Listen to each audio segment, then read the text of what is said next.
कोई व्यक्ति पूरे दुनिया के धर्म के लिए लड़ने वालों के इतिहास में, देश के लिए लड़ने वालों के इतिहास में ऐसा कोई व्यक्ति नहीं मिल सकता जिसने पिता, माता, 4 छोटे बेटों का बलिदान दे दिया, कुछ नहीं बचा। और इसीलिए सर्वंस दानी का देश की जनता ने उनको उपमान दिया है, कोई सरकारी पद्मश्री पद्म विभूषण नहीं है।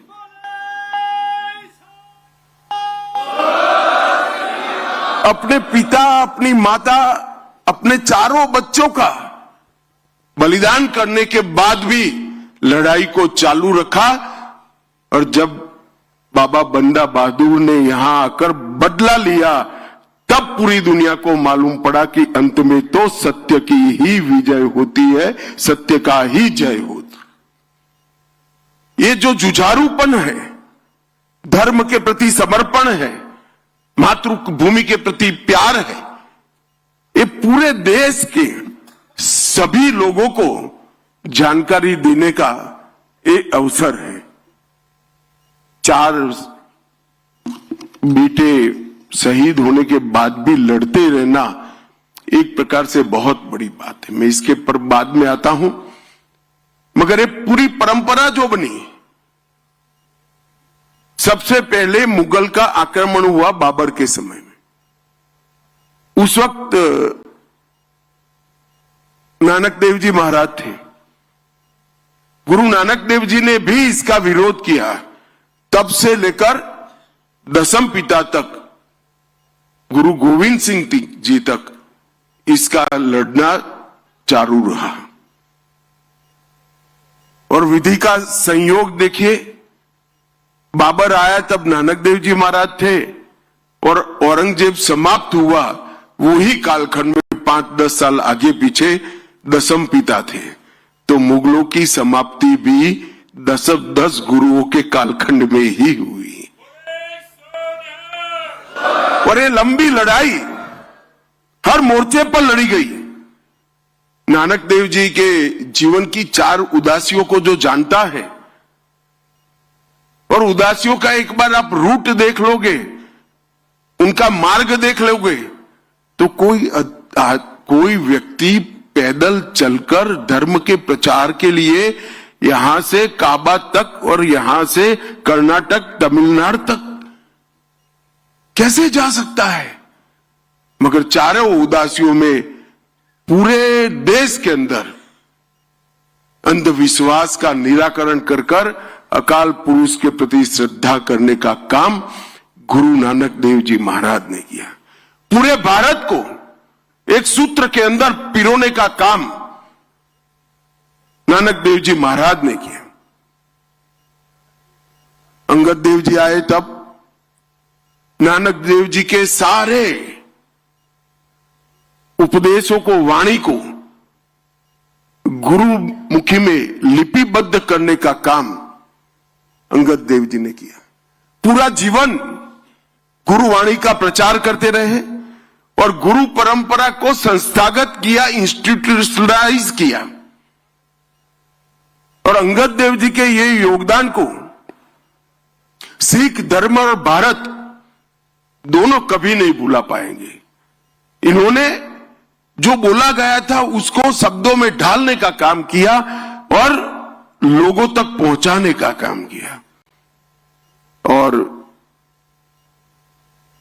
तृतीय गुरु अमरदास जी जब आए, लंगर की शुरुआत की, लंगर को करीब करीब अनिवार्य बनाने का काम किया और माताओं के सम्मान का विषय लेकर पूरे भारत के अंदर उन्होंने एक मजबूत संदेश भेजा कि अगर मां सुरक्षित नहीं है, मां सम्मानित नहीं है, तो कोई भी देश बच नहीं सकता। गुरु अर्जुन देव जी ने भी आदि ग्रंथ का संपादन किया। इसमें सिर्फ गुरुओं की वाणी नहीं, महाराष्ट्र के संत नामदेव, बंगाल के जयदेव, काशी के रामानंद जी, सभी धर्म के अलग अलग संतों फकीरों की वाणी को समाहित करने का उन्होंने काम किया। और इसीलिए सिख धर्म को कहा जाता है कि एक ही धर्म का धर्म पुस्तक ऐसा है जो गुरु ग्रंथ साहब की रचना अंत में हुई, इसमें सिर्फ गुरुओं की वाणी नहीं है, कई सारे महापुरुषों की वाणी को अंदर समाहित करने का काम किया। और गुरु अर्जन देव जी ने पूरे भारत के आध्यात्म के सार को एक ग्रंथ में सुरक्षित करने का काम किया। मगर जब छठे पातशाह का आगमन हुआ, हरगोविंद साहिब जी, उस वक्त सिर्फ उपदेश से काम नहीं चलने वाला था। मीरी और पीरी की कल्पना छठे पातशाह ने रखी कि धर्म की, भक्ति की ध्वजा ऊंची रहेगी, मगर सुरक्षा की ध्वजा भी साथ में रहनी पड़ेगी। और पहली बार मुगलों के जुल्म के खिलाफ गुरुओं की परंपरा ने आगे बढ़ने की शुरुआत की। जब ग्वालियर के किले में 52 हिंदू राजाओं को कैद कर लिया गया था, दीपावली के दिन इस सबको छुड़ाने का काम गुरु हरगोविंद सिंह जी ने किया। इसीलिए आज भी दीपावली को बंदी छोड़ दिवस के रूप में मनाने का काम हम करते हैं। वहां से आगे आए गुरु हरराय जी ने करुणा, प्रकृति और औषधि, ये तीनों को धर्म के साथ जोड़ने का काम किया। और भारत की परंपरा, घायल कोई भी हो, दर्दी कोई भी हो, दुश्मन भी क्यों ना हो, उसको पानी भी देना चाहिए, दवाइयां भी देनी चाहिए, इसका उपचार भी करना चाहिए। ये बड़प्पन उस जमाने में जब धर्मांध लोग सिर्फ आप मेरे धर्म को स्वीकार नहीं करते इसलिए जिंदा जला देते थे, काट देते थे। उस जमाने में कि घायल कौन है मत छोड़ो, देखो घायल शत्रु की भी सेवा करो, ऐसे उच्च विचार प्रस्तापित करने के काम किया। अल्पायु में गुरु हरकिशन साहिब जी ने भी सेवा का बहुत बड़ा उदाहरण दिया। चेचक महामारी के समय प्राणों की परवाह करे बगैर दिल्ली और इर्द गिर्द के इलाकों में सेवा की एक बहुत बड़ी परंपरा उन्होंने स्थापित की। और फिर आता है हिंदी चादर नवम गुरु।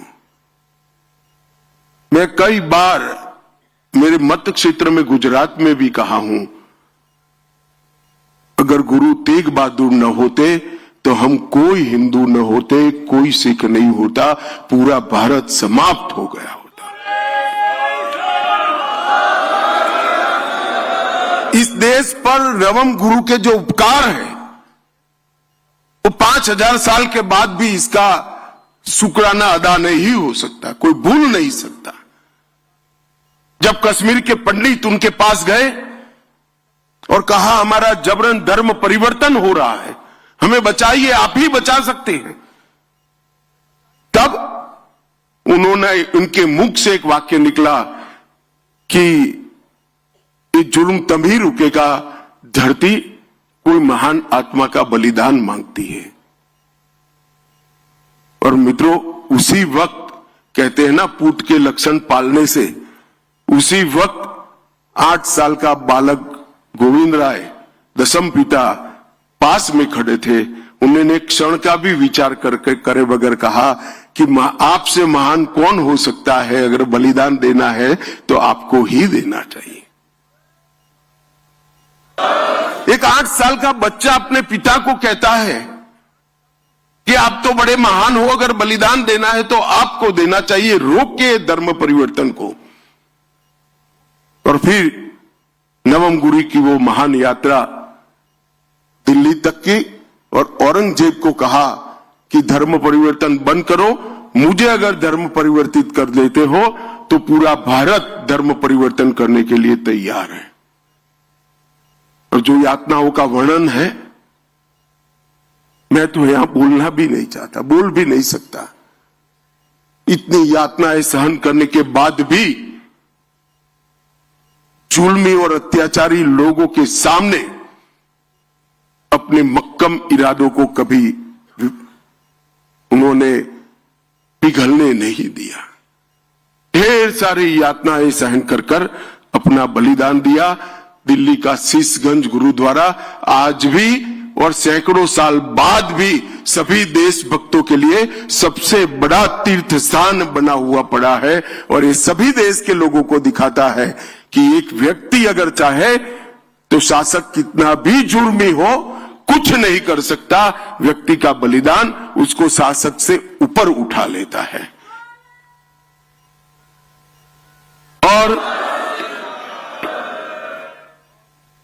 तिलक और जनेऊ इसकी रक्षा के लिए, हिंदुओं की रक्षा के लिए, स्वधर्म की रक्षा के लिए उन्होंने अपना बलिदान दिया। और कोई दुनिया के इतिहास में बलिदान नहीं मिलता ऐसा। कई लोग लड़ते हैं, लड़ना चाहिए, लड़ते हैं, उसमें जय पराजय दोनों होता है।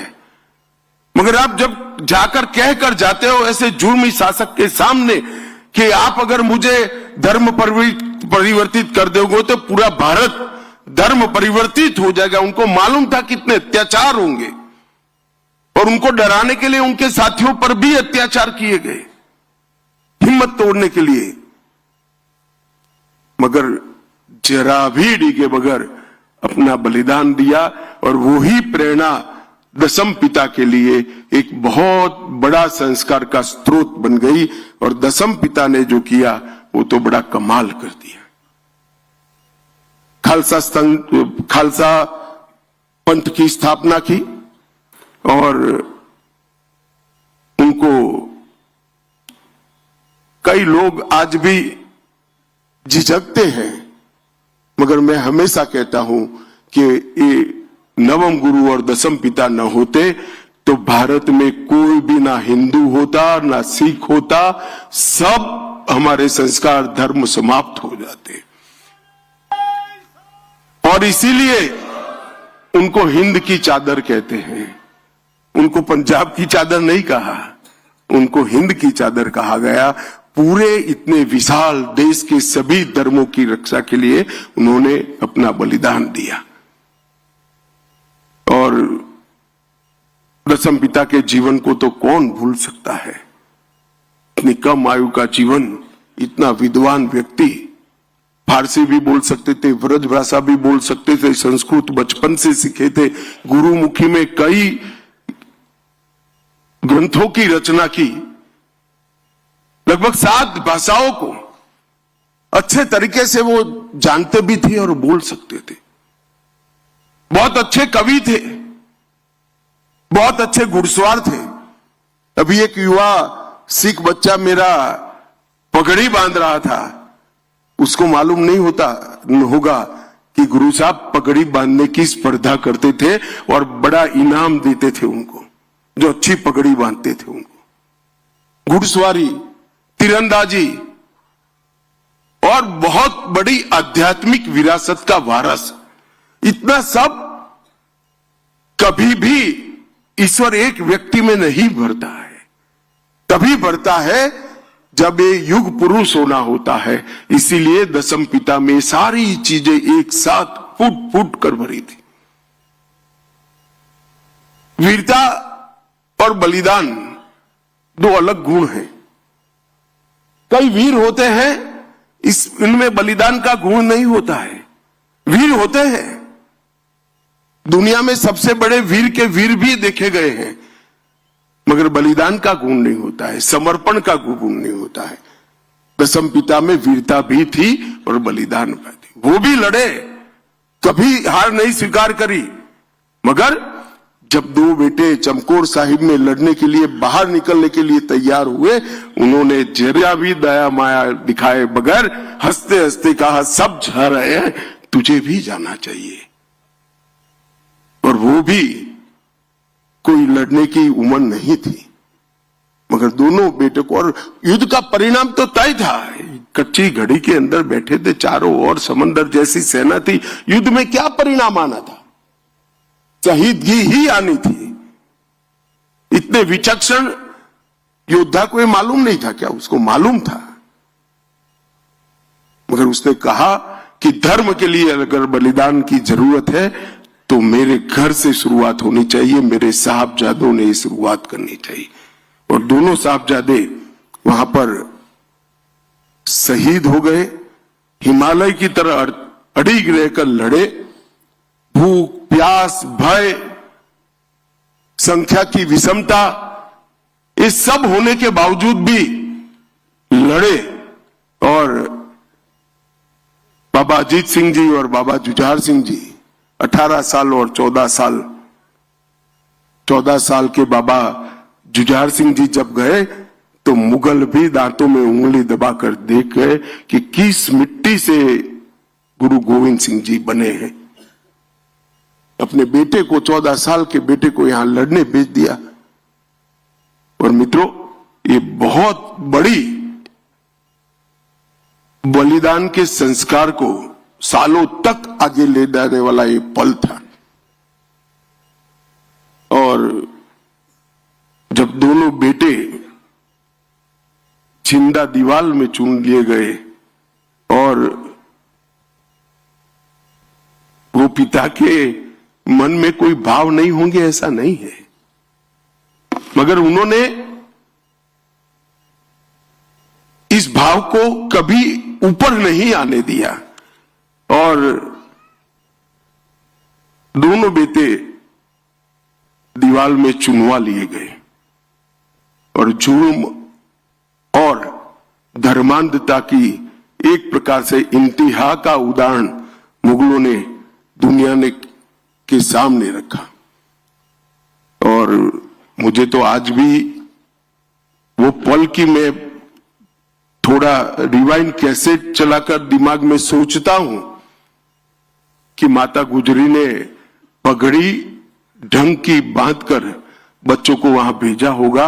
वो मां के हृदय पर क्या गुजरी होगी, अपने पोतों को वहां भेजना और इतनी बहादुरी से भेजना कि तुम गुरु गोविंद सिंह जी के बेटे हो, कहीं झुकना मत, डरना मत, धर्म के लिए अड़िग रहना।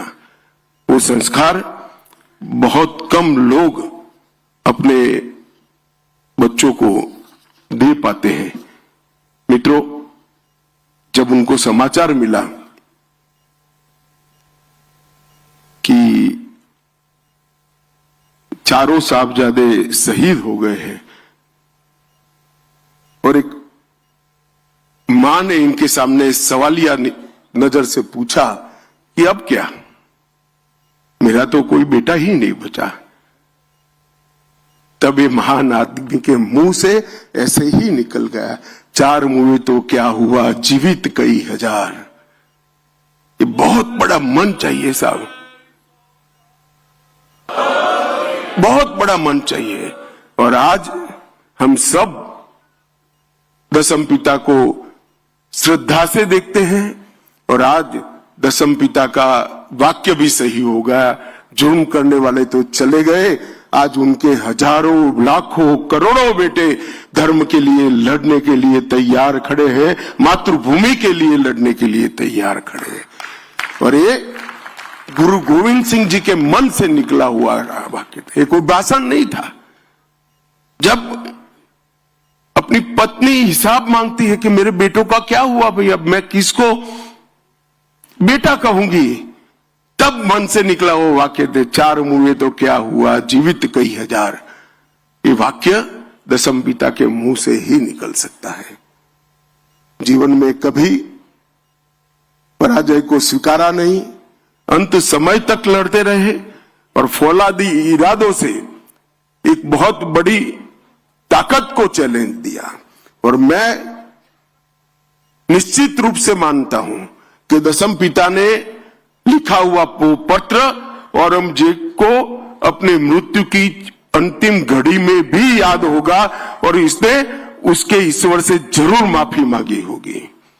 इतना नैतिक ताकत, इतनी बड़ी शहादत के बाद आना, ये बहुत बड़ी बात है। और आजादी के बाद इतिहास को एक प्रकार से किसी का कोई इरादा नहीं होगा, मगर एक प्रकार से भुला दिया गया। धर्म के प्रति श्रद्धा, देश के प्रति लगाव और धर्म और देश के लिए शहीदगी का भाव, वो छिपाने की बात नहीं है। इसका महिमा मंडन होना चाहिए। छोटे बच्चों को आज भी साहबजादों की तस्वीर से, इनकी बलिदान से प्रेरणा मिलनी चाहिए। और मोदी जी ने बहुत मन से तय किया कि 9 जनवरी 2022 को प्रकाश पर्व के दिन ने तय किया कि 26 दिसंबर को पूरे देश में वीर बाल दिवस मनाया जाएगा और पूरा देश गुरुओं के, वो वीर बालकों के प्रति शुक्राना अर्ज करेगा। आज मैं यहां आया हूं, 3 साल हो गए। 3 साल से इस देश की केरल हो या तमिलनाडु, गुजरात हो या बंगाल, हर प्राथमिक स्कूल के अंदर साहबजादों का 26 दिसंबर को जीवन कवन पढ़ा जाता है। उनके जीवन पर निबंध लिखने की स्पर्धा होती है और उसमें दोनों साहबजादों के नाम से इनाम भी दिया जा सकता है, इनाम भी दिया जाता है। आप कल्पना करिए कितने करोड़ों बच्चों के लिए आज ये दोनों वीर बालक, गुरु के दोनों साहबजादे, दोनों शहीद बालक हमारे, वो प्रेरणा का स्रोत बन गए और कई पिताओं के लिए भी स्रोत बने। कई पिता प्रार्थना करते होंगे कि ईश्वर बेटा देना तो ये शहीद साहबजादों जैसा देना जो मुझे भी अमर कर दे इतिहास में। और ये बात जब ये सप्ताह मनाने का तय किया और वीर बाल दिवस को हमने बहुत मन के साथ मनाने की शुरुआत करी है। भारत सरकार ने, सभी राज्य सरकारों ने इसकी सहायता की है। किसी भी पार्टी की हो, किसी ने मना नहीं किया। हर पार्टी की राज्य सरकारों ने इतनी सहायता की है और आज देश भर में साहबजादों को याद किया जाता है। मित्रों, एक प्रकार से नरेंद्र मोदी जी बहुत भाग्यवान प्रधानमंत्री हैं। इसलिए नहीं कि 3 बार चुनाव जीत गए, 3 बार प्रधानमंत्री बने। देखिए, उनके ही प्रधानमंत्री काल में गुरु तेग बहादुर जी का 350वां शहीदी दिवस आया। नानक देव जी महाराज का 550वां प्रकाश पर्व आया। तेग बहादुर जी का 400वां प्रकाश पर्व आया और सर्वंसदानी दसम पिता का 350वां भी प्रकाश पर्व उन्हीं के कालखंड के आया। ये भी गुरुओं की कृपा है कि एक ही प्रधानमंत्री के कालखंड में प्रथम गुरु नानक देव जी महाराज से लेकर दसम पिता तक सभी के जीवन से जुड़ी हुई घटनाएं आई और ये पूरी सिख गुरुओं की परंपरा को देश और दुनिया के सामने रखने में नरेंद्र मोदी सरकार ने कोई कसर नहीं रखी। कई सारे ऐसे इश्यू थे, FCRA का, हरमिंदर साहिब का रजिस्ट्रेशन, करतारपुर साहिब का गलियारा, एक इसके साथ साथ 3 दशक के बाद सिख दंगों के जितने भी पीड़ित है वो केसों को रीओपन कर जिन्होंने गुनाह किया था उनको जेल के पीछे डालने का काम किया। 5 लाख रुपया मुआवजा दिया और अब सैनी साहब नौकरी भी ढूंढ कर दे रहे हैं। मैं तो बहुत धन्यवादी हूं सैनी का कि इन्होंने इतने समय के बाद परिवारों को ढूंढकर नौकरी देने का काम किया। जलियांवाला बाग का स्मारक बनाया। अफगानिस्तान, पाकिस्तान, बांग्लादेश में जो सिख परिवार थे, यहां शरणार्थी बनकर आए थे, उनको नागरिकता देने का काम किया। और जम्मू कश्मीर में भी 1.16 लाख मतलब 1,16,000 परिवार थे जिनको जम्मू कश्मीर की नागरिकता नहीं मिलती थी। धारा 370 हटने के बाद उनको नागरिकता देने का भी काम कर दिया। मुझे कई बार मेरे मन में सवाल आता है कि आजादी के बाद जब विभाजन की चर्चा होती होगी तो विभाजन कागज पर तो नहीं हुआ, कभी न कभी इसकी चर्चा हुई, ये पाकिस्तान में जाएगा, ये भारत में रहेगा। अब इतने नजदीक करतारपुर साहिब था, ये क्यों छोड़ दिया, मेरी समझ में नहीं आता है। या तो विभाजन करने के लिए, तय करने के लिए ऐसे लोग बैठे थे जिनको ये परंपरा का ज्ञान ही नहीं होता। मैं आज बहुत फकर के साथ कहता हूं कि जो पंथ निरपेक्षता की बात करते हैं, सर्वधर्म समभाव की बात करते हैं, सिख पंथ से ज्यादा सर्वधर्म समभाव रखने वाला कोई और पंथ नहीं हो सकता, कोई और धर्म नहीं हो सकता। और नानक देव साहब का इतना बड़ा स्थान, जिसको यहां श्रद्धालु दूरबीन से देखते थे, आज उनकी ही कृपा है कि प्रतिदिन 15,000 लोग जा पाए, इस प्रकार की व्यवस्था करने में हम सफल हुए हैं। और आज हम सब लोग वीर बाल दिन के सप्ताह के रूप में यहां चारों साहबजादों के अमर बलिदान को याद करने के लिए आए हैं। मेरा सबसे अनुरोध है कि स्कूलों में तो जो करिए वो करिए, मोहल्ले में जो करिए वो करिए, मगर अपने परिवार वालों को, अपने बच्चों को, अपनी नई पीढ़ी को इस साहबजादों का बलिदान और दसम पिता का जीवन जरूर बताइएगा। वो भारत को किसी संकट के समय में बचा लेगा, इसका मुझे विश्वास है। आप सभी का बहुत बहुत धन्यवाद। आप यहाँ पधारे, आपके साथ बात करने का मौका दिया, और फिर से एक बार मेरे साथ बोलेगा, बोले सो निहाल, सत श्री अकाल। वाहे गुरु जी का खालसा, वाहे गुरु जी की फतेह।